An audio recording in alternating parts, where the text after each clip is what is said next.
Spinosaurus versus Acrocanthosaurus. Spinosaurus isn't really designed to fight, per se. I mean, if in water, Spinosaurus has the advantage. I mean, Spinosaurus could still be a good swimmer. Well, a better swimmer than an average dinosaur, but not as good as we thought. But on land, Acrocanthosaurus stomps the Spino.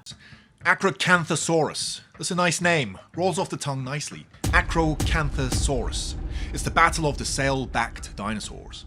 Acrocanthosaurus, meaning high-spined lizard, was among the largest known theropods to exist. The largest known specimen, NCSM14345, is estimated to have measured 11.5 meters from snout to tail tip and weighed 5 to 7 metric tons. Its skull alone was nearly 1.3 meters in length. Spinosaurus, well, needs no introduction. Well, okay.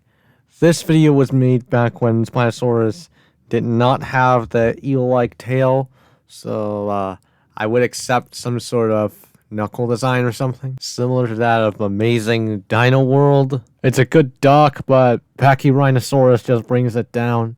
It lived in what is now Egypt during the Cretaceous period, around 100 million years ago. Did he walk on 2 feet or 4? Who knows, but it's vital to the outcome of this battle.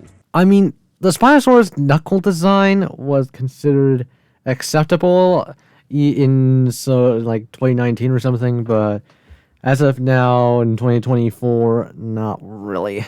Okay, first some stats. Spinosaurus. Height, 4 meters at hips, maybe 6 meters at head.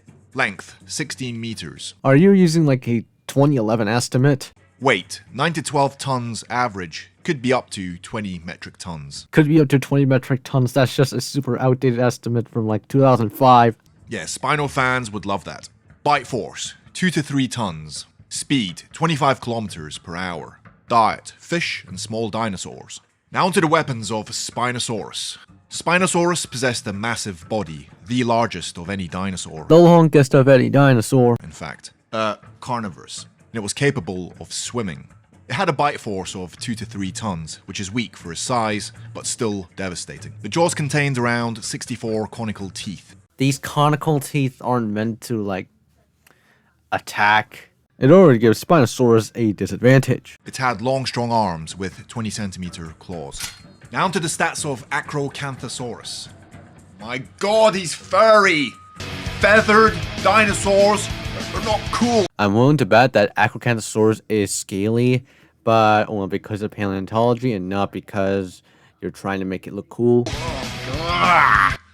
Height, 4 meters. Length, 12 meters. Weight, 6 to 7 tons. Bite force, less than 4 tons, shall we say. Speed, 32 kilometers per hour. Diet, sauropods like Sauroposeidon. It wouldn't really hunt adult Sauroposeidon.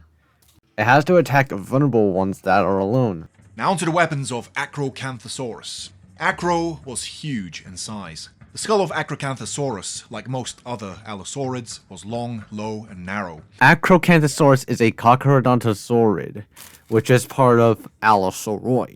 Armed with teeth up to 6 inches long, the most notable feature of Acrocanthosaurus was its row of tall neural spines, located on the vertebrae of the neck, back, hips, and upper tail. Probably wouldn't even make a difference. Which could be more than 2.5 times the height of the vertebrae from which they extended. He possessed 3-fingered hands with 15 centimeter claws. Now onto the advantages of Spinosaurus. Well, Spinosaurus was larger and heavier, no question. Obviously, you can't expect much. You know, it's a 2019 Make a Top 10s video. Spinosaurus possessed larger hands claws, 5 centimeters longer than Acro's. Spinosaurus was the better swimmer.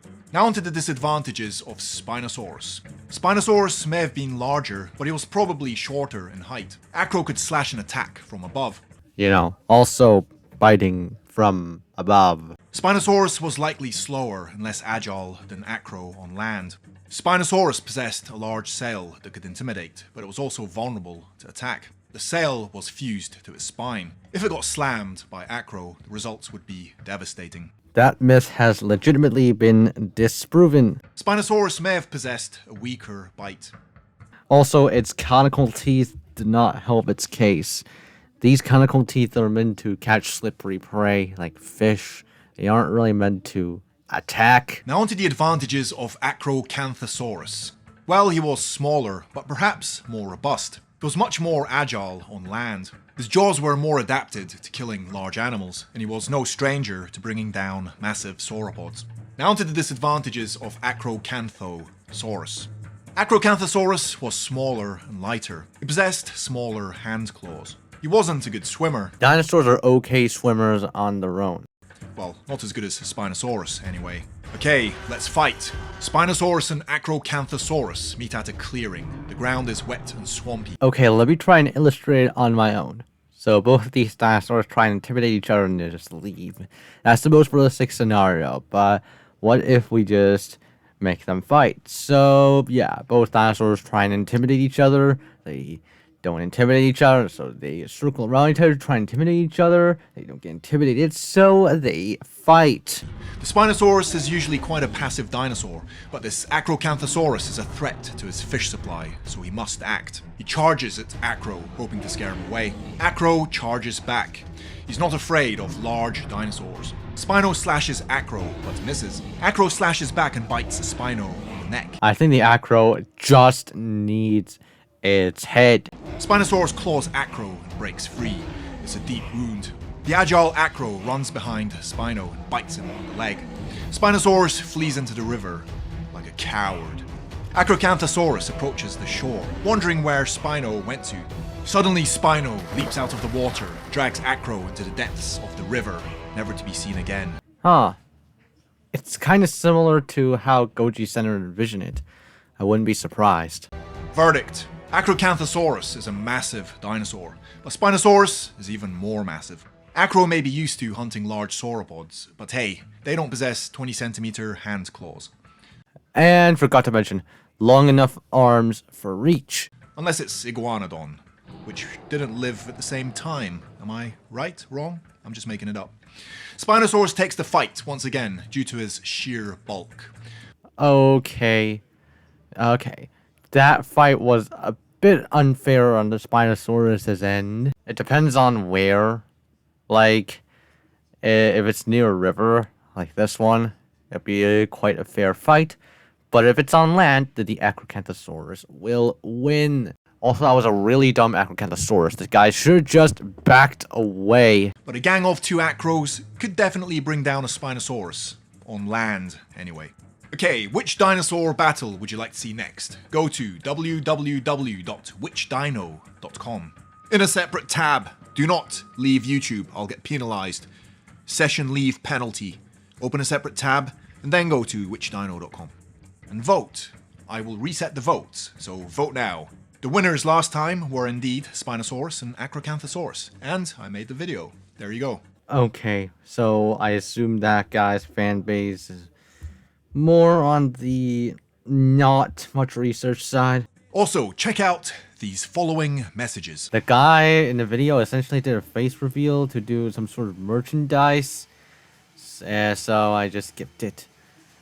So that's the end of the video, guys.